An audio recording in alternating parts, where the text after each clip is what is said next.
Менә салкын монда. Шуңа күрә сүнә дә кала бу камера. Мин карасам, сүнгән икән камера. Мен кайсы җирдә туктаганын менә оныттым. Инде анда беренче бүлекне әйтәсе килә. Безнең инде төп теманы беләм. Үзбекстанга ниләргә, Таджикстанга, Кыргызстанга, бигрәк Үзбекстанга бик күп барган халык, безнең шунда татар халкы шунда инде шул теге репрессиялардан качып туганнарын репрессия астына калгач, булар инде куркып шунда качканнар. Инде сөйләп киткәнем соңдан мин сүнгән чакта сөйләгәнмдер, бәлки мин Азербайҗанга барган чакта мине күп кеше килеп әйтәдер, менә без, мәсәлән, татарлар, без менә шунда безнең ата-бабаларыбызны вакытында репрессия булды. Аларны башта репрессия йомшак, бераз рәвештә булган узган. Шуңа күрә алар әле муллаларны бераз утыртып куйганнар, алар качканнар. Шунасын нигә Каспий диңгезе ягына хатта фамилияларын, исемнәрен үзгәрткәннәр, эзләп йөрмәсеннәр дип. Әле андый еш күренеш булган. Чөнки әйтәсем килә, менә депутатлыкка чыккан чакта без анда аптырыйдык. Ничек исеме, урыс исемле, фамилиясе Максютенко дигән. Максютенко. Тагы ничек әле атасының исеме урысча, фамилиясе украинча, үзе әллә малайның ничек аңламадым инде. Анда 3 милләтнең исемләре кушылып беткән. Фамилиясе бер төрле, исеме бер төрле, атасының исеме тагы бер төрле. Без аны сорашканик, сәбәбен ул безгә аңлатып бирде. Вакытында туганнары репрессия астында калган. Шуңа күрә бу алганда качкан атасы Сибирь ягына. Шунда инде үзгәрткән Максютовны Максютенкога. Шунда эшкә кирип шулай коткарылып калган үзе, коткарылып калган шул адам. Шундый хәлләр булган. Шуңа күрә менә вакытында авыр чорда татарларны күп, менә Үзбекстан, алар инде тугандаш халык, телебез якын, шунда барып урнашкан. Алар менә мин барып тордым анда, кунак булдым бер ярым аймы дәверендә. Кишлакта анда да туганнарыбыз, хатта Ташкентта да туганнарыбыз, әнинең бер туган абыйсы, һәм анда шул теге Самарканд өлкәсендә дә, тагы кайсы шәһәрләрдә, анда бер кайчанда менә килгән чакта татар туганнарыбыз берсе дә зарланмыйдыр, менә безне кысалар дип бер кайчанда әйтмиләр.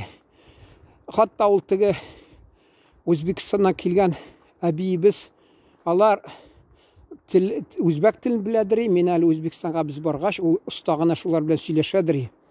Шул менә әйтәсем килә, җәмәгать, татар халкы вакытында авырлыклар кичереп, үзе коткарганнар, бер-берсен коткарылып калганнар, шунда теге качак булып шул якларга. Инде мәсәлән тормыш үзгәреп ята, ул вакытта анда яшәү уңай булган, хезмәт хакы да булган. Ул вакытта инде СССР чорында шартларда икенче булган. Мен хатта әле видеоларда сөйләгәнем, әйткәнем, анда табигый газ, шул ни асфальт игътибар иткәннәр инде. Үзәк Рәсәйдә андый инде хөрмәт тә, игътибар да булмады хезмәтче адәмнәргә, хезмәтче халыкка. Анда инде ничек тә яшәрсә дә яшәрләр дип, шунда әле сөйләгәнем урыс телендә, менә карасагыз, плюс и минус социализм, анда хатта мин капитализм дигән шул соңрак чыгачак. Ул анда күрерсез, авылыбызда кайчан мәктәп төзгәннәр, кайчан мәдәният йортын төзгәннәр. Менә шул күрсәтә, нинди хәлдә яшәде безнең халык авылда.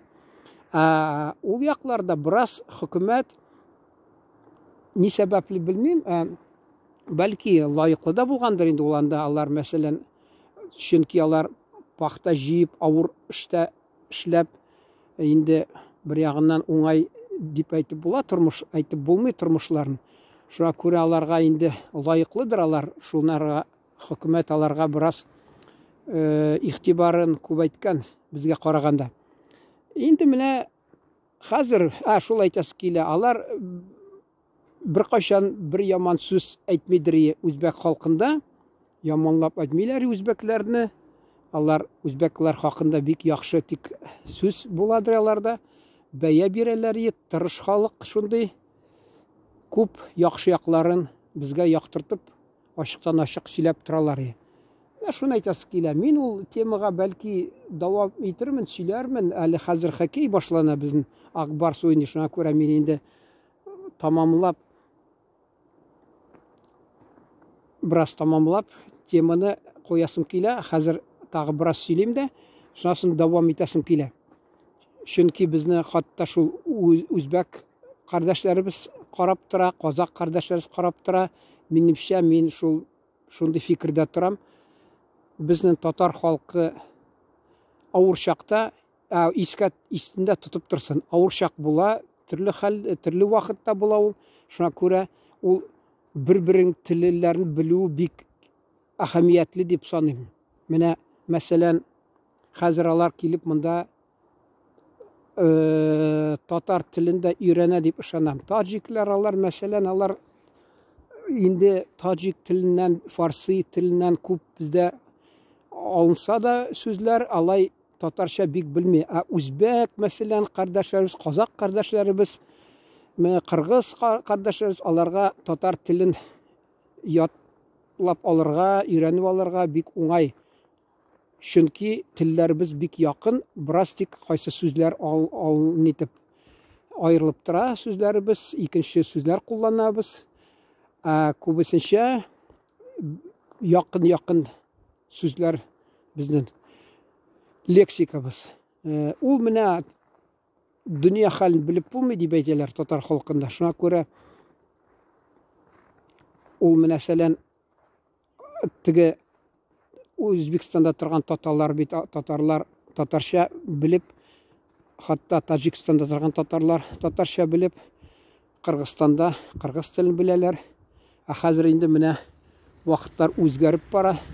Безнең Татарстанга килеп алар сөйләшәләр, өйрәнәләр татарча. Без шуңа карамастан татар халкы белергә тиеш бу телләрне. Әмма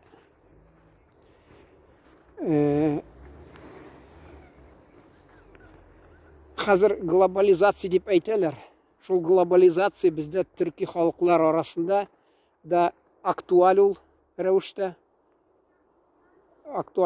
булганга күрә, менә безнең һәммәбез, мәсәлән, әле бар эсперанто дигән, эсперанто теле. Шул кебек бәлки Төркия халыклар, Төркия дөньясында, Төрки дөньясында, Төрки халыклар арасында бу мәсьәлә инде урыс әйтә бит, назрел вопрос дип. Ул актуаль буладыр инде бара-бара. Чөнки безнең үлемтәләр көчәеп бара. Хәзер менә Аллага шөкер, элеккә караганда хәзер халыкларыбыз аңлап тора. Без бер халыктан чыккан икән. Чөнки Советлар Союзы чорында бездән яшерәләр, ул сер итеп, Hun дигән бөек милләт, шулардан таралган төрки халыклары, шуларны безгә ул тарихның ягын безгә ачыктан ачык сөйләмиләр. Нинди сәбәпләре, нинди сәбәпле, мин инде аны бәлки соңдан бер сөйләп бирермен. Инде кем ирегеп тора диләр, алар инде үзләре дә уйлап, бәлки аңлар нинди сәбәпле алар телләребез шул теге бер-беребезгә сер булып торган. Хәзер инде мәгълүмат таралып тора. Безнең халыкларыбыз берлеге хакында, төрле халыкара Төркия, төрки милләтләрнең, төрки дөньяның халыкларын, аларның арасында тарала мәгълүмат киң күләмдә безнең берлектә булган шул хакта. Менә шуның белән тамамлыйсым килә. Әгәр дә кызыксынсагыз, шул теманы дәвам иттербез. Менә бу бик әһәмиятле безгә хәзерге үзгәреш, тормышта, дөньяда үзгәреш бик күп. Шуңа күрә вертолет ми Полванежском озере дип яңалык миңа түгел икән бу. Ни тамамлыйсым килә, кызыксынсагыз, бәлки шул теманы дәвам иттербез. Менә тегелеккә мин безгә төрки халыкларга, бигрәк татарларга мөрәҗәгать иткән мин, төрки халыкларның телләрен өйрәнергә кирәк дигән, шуны хупладылар күбесе. Шуңа күрә мин бу теманы дәвам итәсем килә. Хәзергә сау булашасым килә. Игътибарыгыз өчен рәхмәт. Исән сау торыгыз.